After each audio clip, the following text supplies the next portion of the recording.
everyone, welcome back to my channel, or welcome. I have been gone a while, and that is just because I didn't really know exactly which kind of content I wanted to post, and I wasn't doing that much reading. So I decided to take a no pressure break, and recently in the last few months my reading has definitely been picking up. So I thought it would be fun to come back with a recent reads and book recommendations video. So here I am. And we can start with the first book, which is by Layla Motley. It is The Girls Who Grew Big. It's this book here.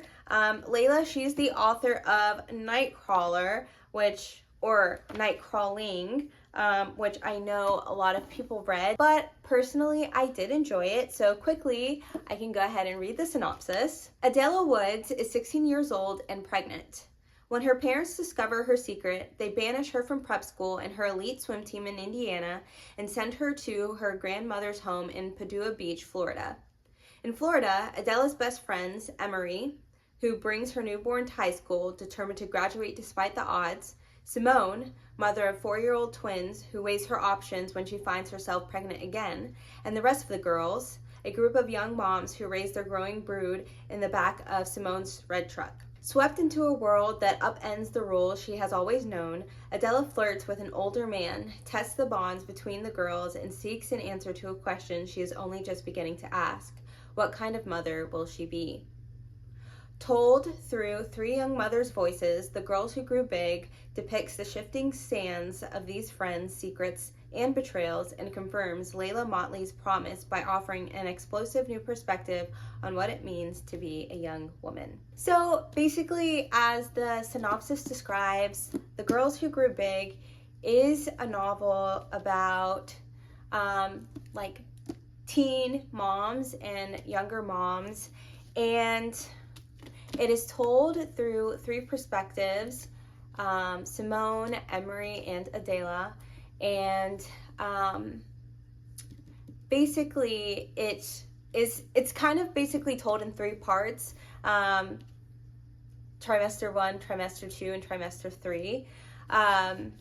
And I think this novel essentially is about learning to accept the cards that you have been given, learning to lie in the bed that you made, and just also learning to navigate your own path and stay determined. I also think it's a book about friendship and kind of learning how to make a new home for yourself,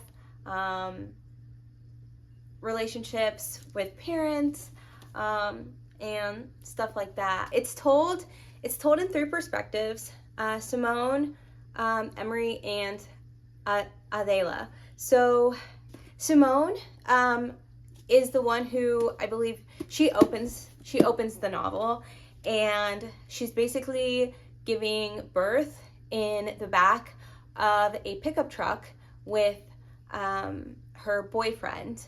At this age, I think she is like 16, maybe 15, maybe 17, I don't remember exactly, but obviously she's a teenager, and her boyfriend is not. He's like 6 years older than her, and she gives birth to twins in the back of the pickup, and eventually she grows up and she becomes sort of the oldest mom of the group of girls at Padua Beach who are like teen moms. There are other girls too, apart from Emery and Adela, who are teens, but the other girls, they might be teens, or maybe they're in their younger 20s now as well, like Simone. But yeah, that's Simone. She's like basically the mom of the group. She has the pickup truck, and that's where everyone like congregates. Wherever Simone is, the girls are there too. Emery, who is also from Padua Beach, she is basically a go-getter. She is the one who wants to, despite everything that's going on Emery wants to still go to college. She has this baby that she is literally taking to school, and the teachers are telling her, no, you can't bring your kid to school. And she's like, well, who else is gonna watch him? I still need to get my education. And she goes to school with her kid, and stuff like that. And when Adela gets, kicked out from her parents' house and sent off to her grandmother, who's in Padua Beach, Adela becomes friends with Emery, and they kind of become best friends. And then that's how Adela gets into the group of friends. And of course, as a newcomer, they're very skeptical of her. And also Adela, she does not, tell anybody that she's pregnant at first. And also she ends up with a boyfriend who she doesn't tell that she's pregnant. And you can imagine, to his surprise, once he finds out. And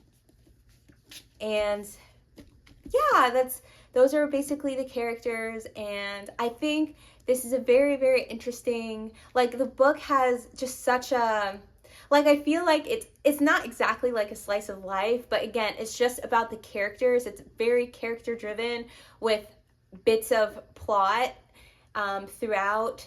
And it's just so, I don't know how to describe it, but it's just like such a chill book. It's such a chill book. I love the setting of this novel. I love it so much. It takes place on a beach over, a period of about like 9 months to a year, and you just get to see these girls and women just navigate a tough situation, because Padua Beach is not, it's not a big town. It's a small town. It's a small beach town. I think it just is a really interesting book, and I do recommend The Girls Who Grew Big. All right, next book, Amari and the Night Brothers. I bought this book actually a very long time ago, and I finally only just read it recently, and it is by B.B. Alston. Basically, Amari and the Night Brothers is a YA, or no, it's a middle grade. It's a middle grade fantasy novel about Amari. First, here, let me quickly read the synopsis. Amari Peters has never stopped believing her missing brother Quentin is alive. Not even when the police told her otherwise, or when she got in trouble for standing up to bullies who said he was gone for good. So when she finds a ticking briefcase in his closet containing a nomination for a summer tryout at the Bureau of Supernatural Affairs, she's sure the secretive organization holds the key to locating Quentin, if only she can wrap her head around the idea of magicians, fairies, aliens, and other supernatural creatures all being real. Now she must compete for a spot against kids who've known about magic their whole lives. No matter how hard she tries, Amari can't escape their scrutiny and doubt, especially once her supernatural enhanced talent is deemed illegal. With an evil magician threatening the supernatural world and her classmates thinking she's an enemy, Amari has never felt more alone. But if she doesn't stick it out and pass a tryout, she may never find out what happened to Quentin. So, I liked this book, and I do recommend this book. However, I found myself often wanting to know more about the way things looked and how the way things felt.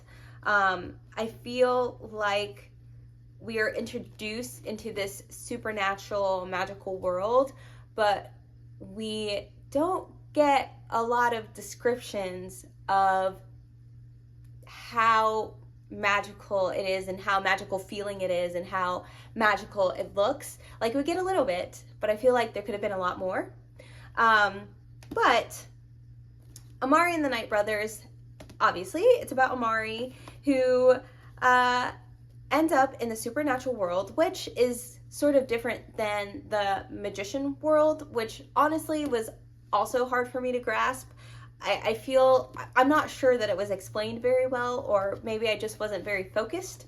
But she ends up in the supernatural world. While there, she wants to use all of her time to find out what happened to her brother who is missing.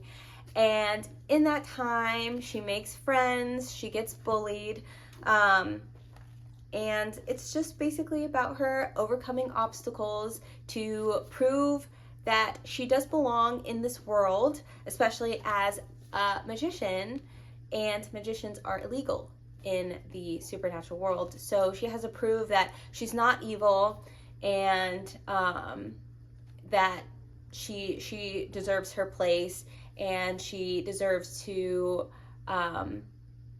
stay there so she can find out what happened to her brother. I think it's a really good book, and it's more than just about magic. There are some lessons about, I would say, maybe what it is like to be discriminated against based off of one thing that you cannot change. So in the book, she's discriminated against because she is a magician, but she was a born magician. Other magicians got their powers because another magician passed it down to them, and the magicians that the supernatural world knows are basically all evil. So yeah, it's about navigating life, especially as a young girl, being discriminated against for something that you can't change about yourself, and the pressure to prove that you aren't what people assume you are just because you are what you are. Yeah, and then there's a little bit of twists and turns in this too, which makes it exciting and fun. And then obviously I started the next one, Amari and the Great Game, which I like less than the first book because it's not, the plot doesn't really start until like halfway through the novel. So at the beginning it's just like, okay, when is the Great Game going to happen? But then it finally does, and then it gets a little bit more interesting.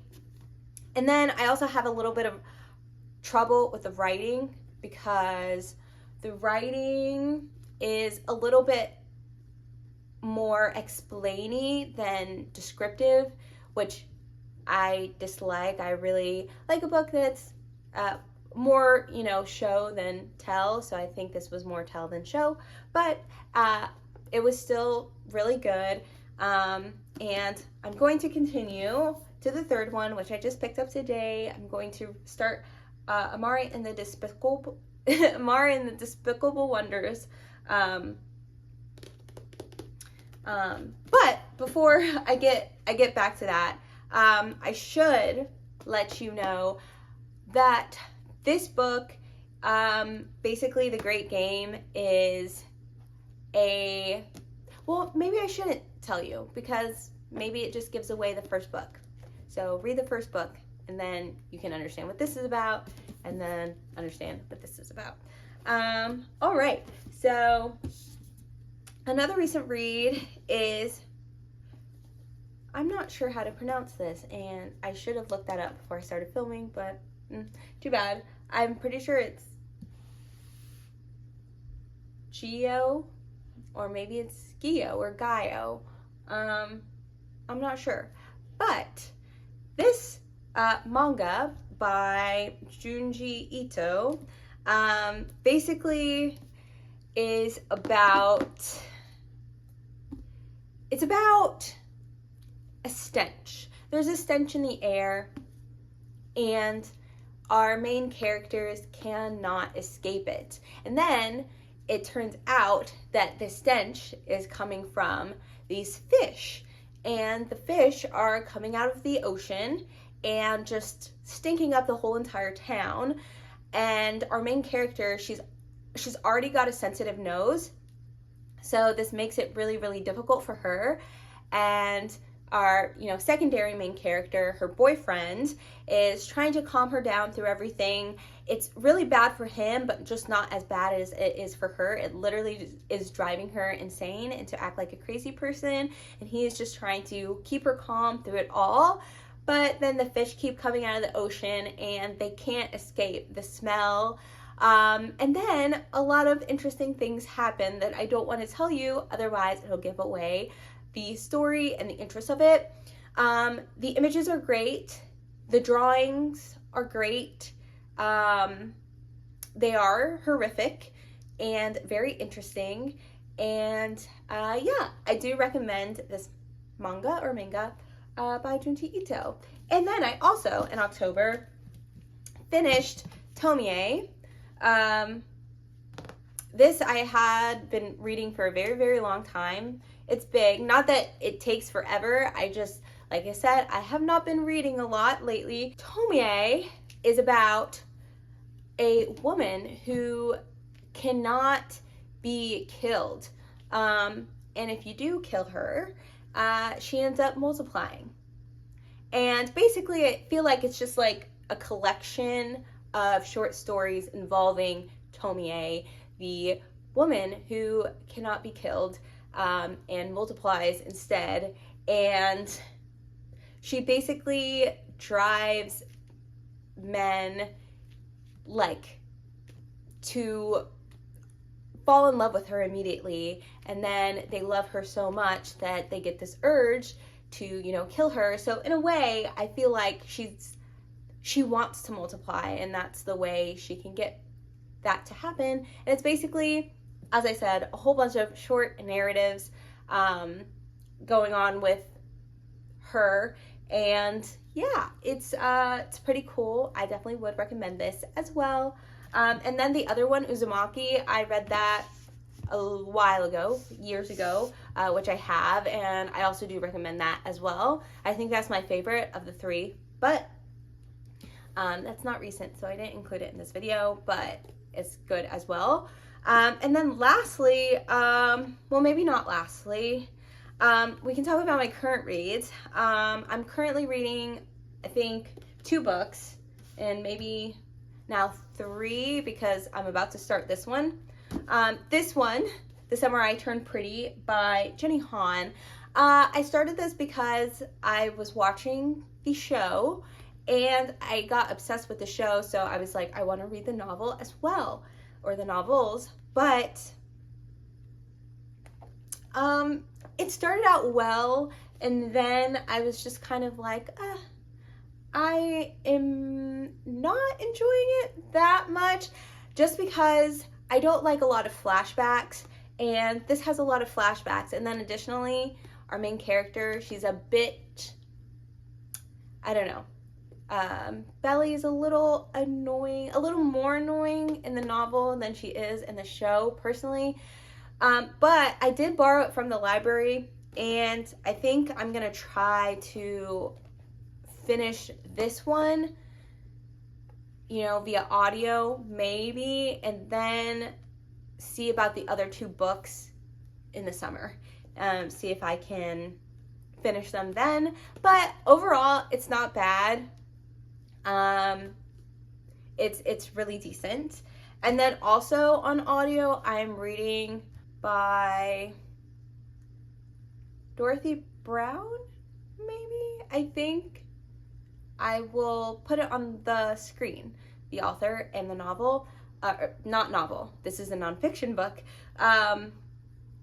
It is called The Whiteness of Wealth, and basically it takes an examination of the United States tax system and how it is basically set up for white people to be at an advantage, and most especially wealthy white people. So it is very interesting to see what kinds of laws or how our lawmakers are not taking into consideration other minorities, in specific Black people's differences in work life and stuff like that, and how it's disadvantaging minorities, especially Black people, specifically Black people, whereas white people aren't in the same situations that Black people are, and how just the laws kind of cater to them. Yeah, so those are my recent reads. I hope you enjoyed this video. I hope it wasn't too awkward. It's been a long time since I've done this, and I don't know what I'm doing anymore. Hopefully I get more comfortable as I film more videos, more book reviews to come, and maybe even movie reviews as well, because, you know, I watch movies too, and maybe shows as well. I don't know. I think people enjoy my reviews decently, so I think that's something I should continue to do, and across different media as well. For now, I hope you enjoyed this video and my other videos on my channel until I release my next one. And till then, bye.